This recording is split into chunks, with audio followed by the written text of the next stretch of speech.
अक्सर ये सवाल मन में आता है कि क्या अपने पसंदीदा रोटी, चावल और मीठे फल खाते हुए भी शुगर को पूरी तरह से कंट्रोल में रखना मुमकिन है? सुनने में तो शायद ये नामुमकिन सा लगता है ना? लेकिन आज हम बात करेंगे उन 3 आसान नियमों की जो इसे सिर्फ मुमकिन ही नहीं बल्कि काफी आसान भी बना देते हैं। तो जवाब है हाँ, ये बिल्कुल संभव है। अपनी पसंदीदा चीजें छोड़ने की कोई जरूरत नहीं है। चलिए देखते हैं कि ये सब काम कैसे करता है। देखिए, सारा खेल इस बात का है कि प्लेट में क्या है, कितना है और उसे कब खाया जा रहा है। अगर इन 3 चीजों को समझ लिया तो समझिए कि सेहत की ड्राइविंग सीट पर कंट्रोल अपना है। ठीक है, तो चलिए सबसे पहले नियम पर आते हैं। ये नियम इस बारे में है कि हमारी प्लेट में असल में क्या और कितनी मात्रा में होना चाहिए। यहाँ एक बहुत जरूरी फर्क समझना होगा। एक तरफ है रिफाइंड अनाज जैसे मैदा या बारीक सूजी, ये खाते ही ब्लड शुगर को एकदम रॉकेट की तरह ऊपर भेज देते हैं। और दूसरी तरफ है साबुत अनाज जैसे अपना गेहूं, दलिया, ओट्स। इनमें होता है खूब सारा फाइबर जो पाचन को धीमा कर देता है। और इसका फायदा ये है कि शुगर खून में धीरे धीरे जाती है, जिससे बॉडी को उसे संभालने का पूरा टाइम मिल जाता है। तो हमारी नींव क्या है? इसे कहते हैं आइडियल प्लेट मेथड। बस अपनी प्लेट को ऐसे सोचिए, प्लेट का आधा हिस्सा मतलब 50% रंग बिरंगी सब्जियों से भरा होना चाहिए, जैसे लौकी, खीरा या सलाद। 1/4 हिस्सा यानी 25% प्रोटीन के लिए, जैसे दाल या पनीर। और बचा हुआ आखिरी चौथाई हिस्सा रोटी या चावल जैसे कार्बोहाइड्रेट के लिए।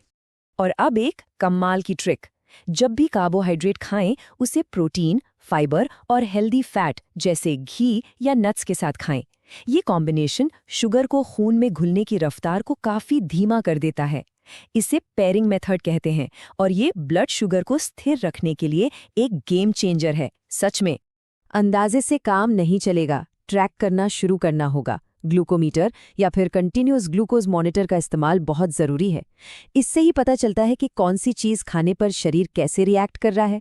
यही डेटा हमें अपनी सेहत को बेहतर बनाने की ताकत देता है। चलिए अब आते हैं नियम नंबर 2 पर।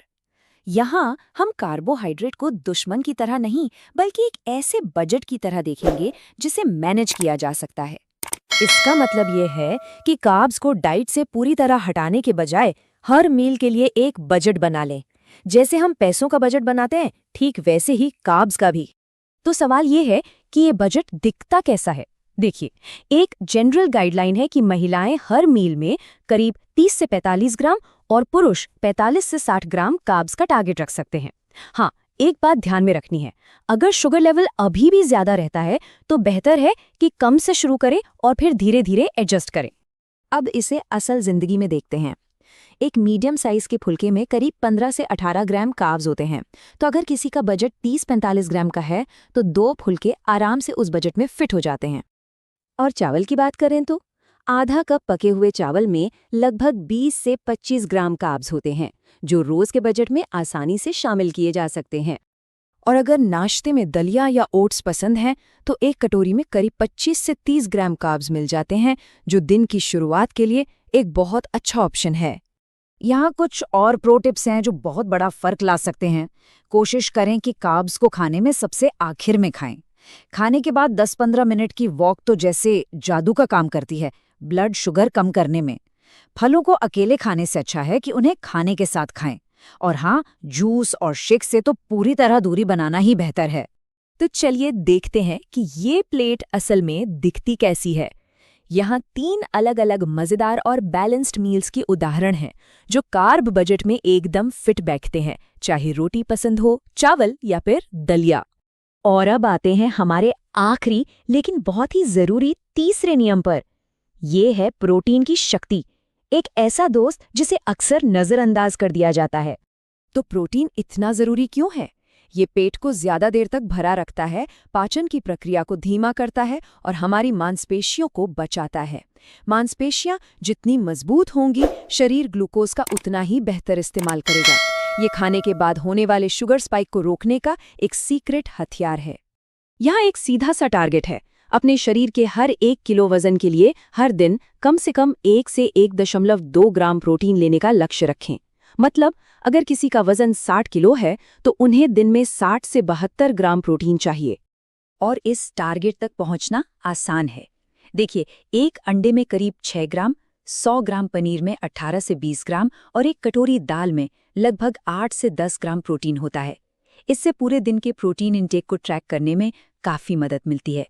तो अब तक हमने जो भी बातें की, चलिए उन सबको एक साथ जोड़कर एक सीधा और असरदार एक्शन प्लान बनाते हैं। तो आज की इस पूरी चर्चा से हमें क्या सीखना है?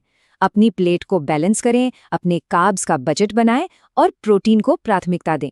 ये 3 नियम ही ब्लड शुगर को हमेशा के लिए मैनेज करने की नींव हैं। तो अब सवाल ही उठता है कि इस सारी जानकारी के साथ अपनी प्लेट में वो सबसे पहला, सबसे आसान बदलाव क्या हो सकता है जिसे आज से ही शुरू किया जाए। सोचिएगा जरूर, क्योंकि यही वो एक छोटा सा सवाल है जो एक सेहतमंद भविष्य की तरफ पहला कदम बन सकता है।